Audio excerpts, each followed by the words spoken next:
কি হলো প্রভু? ওই দূরে কোথা চাও? ওই যে দূরে সেতুর মতো জেগে রয়েছে না, হাতির পিঠের মতন কালচে দেখায় এখান থেকে। তোমরা দেখতে পাচ্ছ? দেখতে পাচ্ছ তোমরা? না, এখন আর অত দূরে আমি দেখতে পাই না। বয়স হচ্ছে তো, আমার চোখের দৃষ্টি কমে আসছে, চোখে চালসে পড়ে যাচ্ছে। নিত্যানন্দ, তুমি দেখতে পাও? হ্যাঁ, ওই তো বেশ দেখি। ওই দূরে বাঁধের মাথায় চড়লে শ্রীমন্দিরের চূড়া দেখা যায়। অত দূর অব্দি যেতে হবে না। শুনলে না, একটু আগেই এক দরবেশ বলে গেল, আর কপা এগোলেই মন্দিরের চূড়ো দেখা যাবে। ভার্গবী নদীর ওপর ওই 18 নালা সেতুটি তৈরি করেছিলেন রাজা ইন্দ্রদ্যুম্ন। তিনি যতবারই সেতুটি তৈরি করলেন ততবারই হুড়মুড়িয়ে জলের তোরে ভেঙে পড়ল। শেষে নিজের 18টি ছেলেকে বলি দিয়ে এই সেতুটি তৈরি করলেন। চলো তোমরা, আমার যে তর্স হয়েছে না। চলো আমরা এগোই। জগদানন্দ, আমার দণ্ডখানি দাও।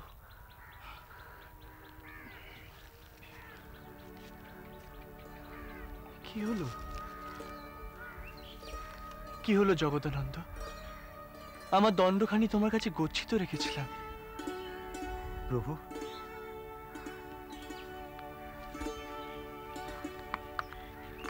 তোমার ওই দণ্ডখানি আমি 3 টুকরো করে ভার্গী নদীর স্রোতে ভাসিয়ে দিয়েছি। জগদানন্দের কোনো দোষ নেই। নিত্যানন্দ, সন্ন্যাসীর দণ্ড তুমি জলে ভাসিয়ে দিলে? তোমরা সবাই মিলে এই নিঃস্ব সন্ন্যাসীর এই উপকার করলে? একটি সামান্য বাঁশের লঘুর ছিল, তাও সহ্য হলো না তোমাদের। কেন? সেটাকেও কেড়ে নিলে তোমরা? ওঠো নিত্যানন্দ, 18 নালা অব্দি আমি তোমাদের সঙ্গে যাব, তারপরে একা যাব। প্রভু, এই আমাদের শাস্তি? এ তোমাদের শাস্তি হবে কেন? এ শাস্তি আমার প্রাপ্য। আমি সন্ন্যাসী হয়েও নিজের দণ্ড নিজের কাছে রাখতে পারিনি। আমি আজও পরের উপর নির্ভরশীল। এই দ্বন্দ্ব ভাঙা সেই পাপেরই ফল। প্রভু, আমার মনে আরেকখানি কথা। নিত্যানন্দ, আর তত্ত্ব আলোচনায় লাভ নেই। জগন্নাথ দেব আমাকে ডাকছেন। এগো, এগো তোমরা। 18 নালা অব্দি না পৌঁছে শান্তি নেই। তুমি আগে যাও প্রভু, আমরা পিছিয়ে যাব।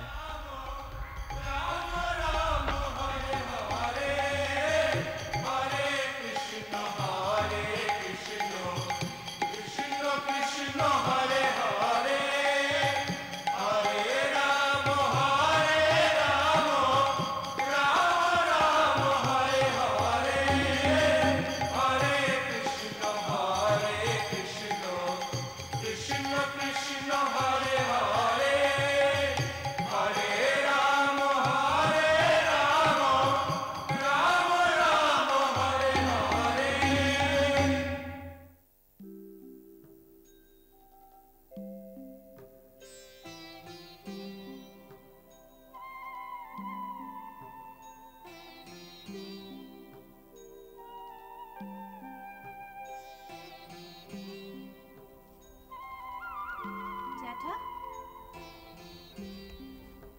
জ্যাঠা,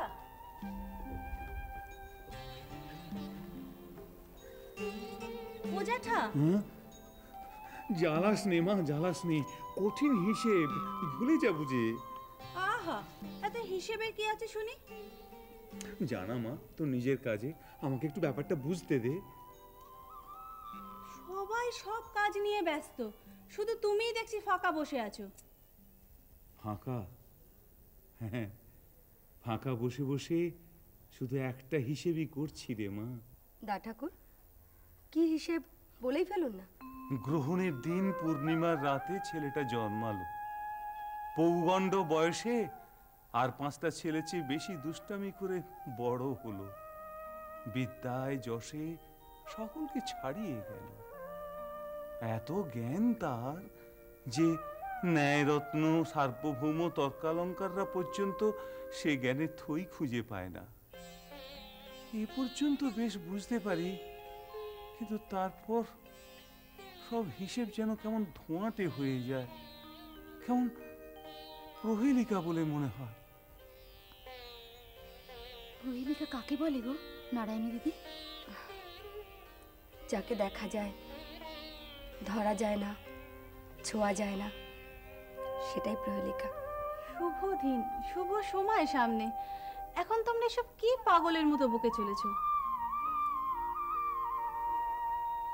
জীবন্তে মানুষের শ্রাদ্ধ হয় শুনেছি, দেখেওছি, কিন্তু বেঁচে থাকা মানুষের মন্দির, বেঁচে থাকা মানুষকে বিগ্রহ করে ফুলচন্দন চড়িয়ে তার পুজো, তোমরা কেউ কোনোদিন শুনেছ? না, হলো তো। ময়মা ঠাকুরন আগেই বলেছিলেন রক্তের চাপ উঁচু আছে, সারাদিন উপবাসে থাকলে আপনার শরীর খারাপ হয়। তার মধ্যে আবার এসব চিন্তা। উঠুন তো দা ঠাকুর, এবারে উঠুন, অনেক হয়েছে। কাঞ্চনা, যা তো ঠাকুরকে একটু ছানা খাইয়ে দে। ছেড়ে দে মা, ছেড়ে দে। ওরে, আজকের দিনটা তোরা আমাকে আমার মতো করে থাকতে দে। তোদের সকলের কাছে সে নিমাই পণ্ডিত, গৌর সুন্দর, কিন্তু আমার কাছে যে সে জামাই, আমার আমার বিষ্ণু প্রিয়া, সে ইহকাল পরকাল।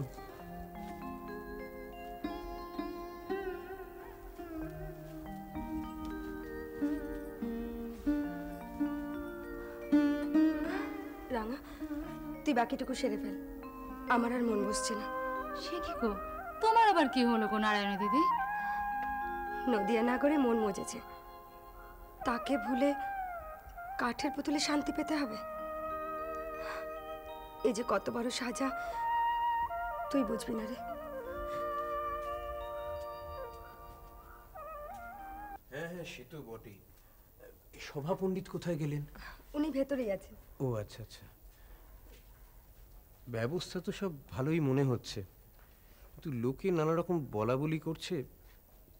দেখি রাজা বুদ্ধিমন্ত কি বলেন। আসুন আসুন রাজা, বসুন। সভা পণ্ডিত ভেতরেই রয়েছেন। পূজা এখনই আরম্ভ হবে, দ্বার উদ্ঘাটন হবে আজ। কি বিধিতে পূজা হচ্ছে? আগে জানতে চাইছি বিধিটা কি?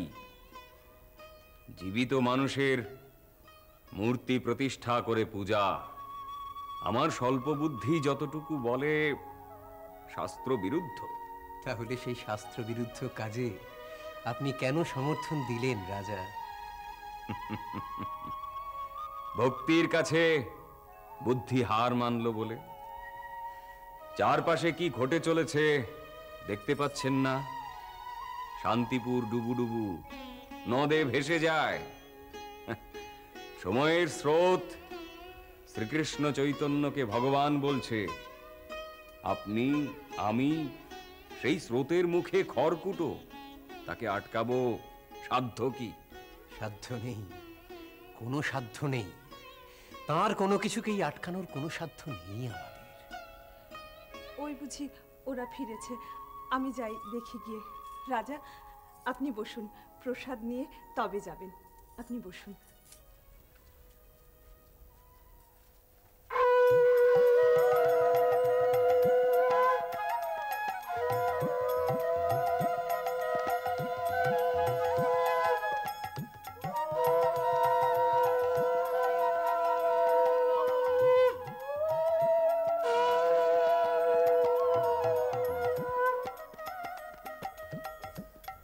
যাত কাঞ্চনা, মন্দিরের দ্বার খুলে দে।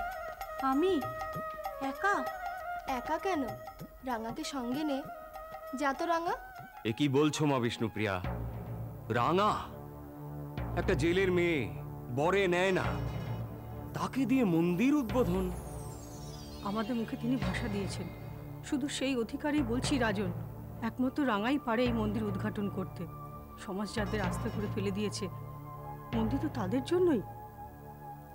আয় আয় রাঙা, এগিয়ে আয়। না না, আমি পারবো না, আমি পারবো না।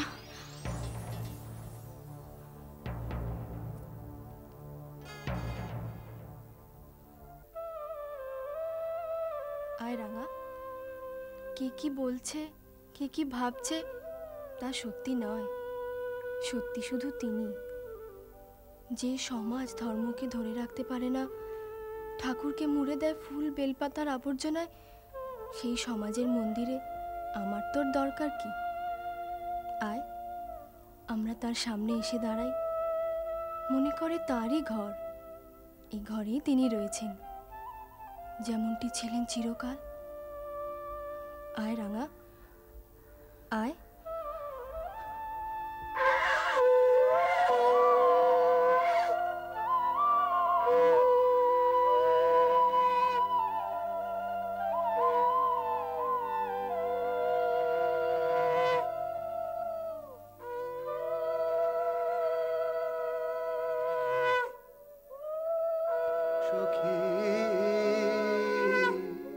দেখিনু শ্যামের রূপ যাইতে জলে,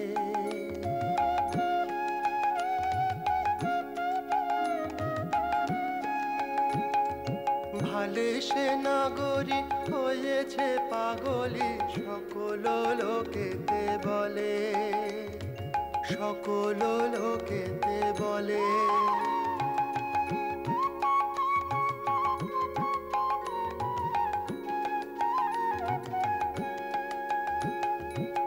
বাসে চাহনি বন ভুলানি, দোলে গলে বনমাল। কি বাসে চাহনি বন ভুলানি, দোলে গলে বনমাল। মধুর লোভেতে ভ্রমরা বুলায়, বেড়িয়াতে রসাল।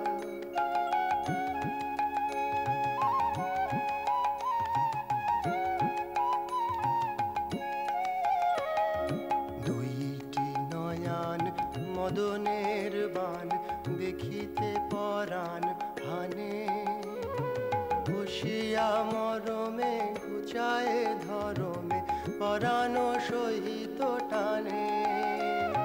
দুইটি নয়ান মদনের বান দেখিতে পরাণ হানে, বসিয়া মরমে ঘুচায় ধরমে, পরাণ সহিত টানে।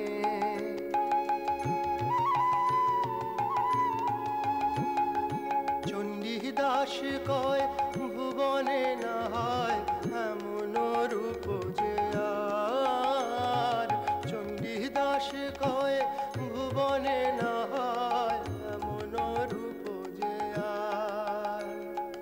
যে জন দেখিল সে জন ভুলিল, কি তার কুল বিচার, কি তার কুল বিচার, কি তার কুল বিচার। দিদি, কি হলো, কি হলো তোমার, কি হলো? এমন করছো কেন তুমি, এমন করছো কেন? কি হলো তোমার, কি হলো, কি হলো? হরে কৃষ্ণ কৃষ্ণ কৃষ্ণ হরে হরে, হরে রাম রাম রাম হরে হরে। হরে কৃষ্ণ কৃষ্ণ কৃষ্ণ হরে হরে, হরে রাম রাম রাম হরে হরে। হরে কৃষ্ণ কৃষ্ণ কৃষ্ণ হরে হরে, হরে রাম রাম রাম হরে হরে। কি করছো মা তখন থেকে? ওরে বাপ, তোর মা সে কখন থেকে অচৈতন্য হয়ে পড়ে আছে। নাম দিয়ে দুটো চাল সরিয়ে রাখছিলাম, জ্ঞান ফিরে পেটে দুটো ভাত না পড়লে এ মেয়ে যে দুদিনে।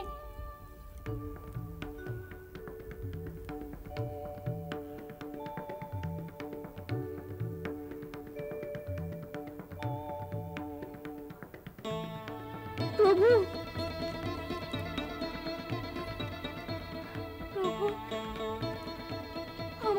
রবীন্দ্রনাথ? মা, মা গো, জ্ঞান ফিরল মা? চৈতন্য পেলে?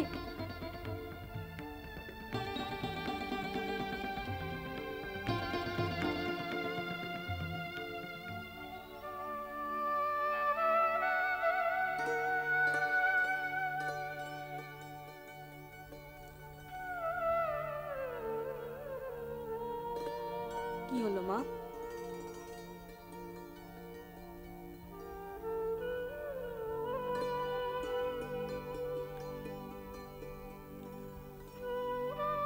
আমি তো তাকে আগেই পেয়েছিলাম রে, কিন্তু কিন্তু ধরে রাখতে পারিনি। কে বলল ধরে রাখতে পারোনি? মনে জোর করে ওঠো দেখে একবার, বাইরে গিয়ে দেখো তোমার মন্দিরে কি কাণ্ড বেঁধেছে।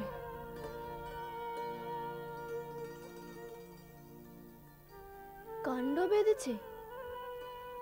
কি কাণ্ড? সারা মন্দিরে ভেঙে পড়েছে মানুষ, সেই সেদিনের সংকীর্তনের মতো। শান্তিপুর, ফুলিয়া, কাটোয়া, কালনা, সমুদ্রগড়, ধনেখালি চারপাশ থেকে মানুষ জড়ো হচ্ছে। নদীতে এত নৌকো যে ঢেউ দেখা যায় না। দিনের বেলাতেই সবাই হাতে জ্বালিয়ে নিয়েছে জ্বলন্ত প্রদীপ। সবাই না বর্ষা বল্লমের ফলা খুলে ফেলে তাতে জড়িয়ে নিয়েছে ধ্বজা। সুলতানি ফৌজের সৈন্যরা আসছে প্রণাম করতে। কদমতলায় ঠাঁই নিয়েছে দুজন মানুষ। তাদের কাছে লোকে জমা রাখছে বর্ষা, বল্লম, ছুরি, চামড়ার জুতো। দু লহমা আগে যে লোকটা ছিল রক্তপিশাচ সৈনিক, সে পর্যন্ত সব কিছু ছেড়ে ছুড়ে ঝাঁপিয়ে পড়ছে এসে মন্দিরের দেউলে। চোখে জল, মুখে কৃষ্ণ নাম। হরি বল, হরি বল।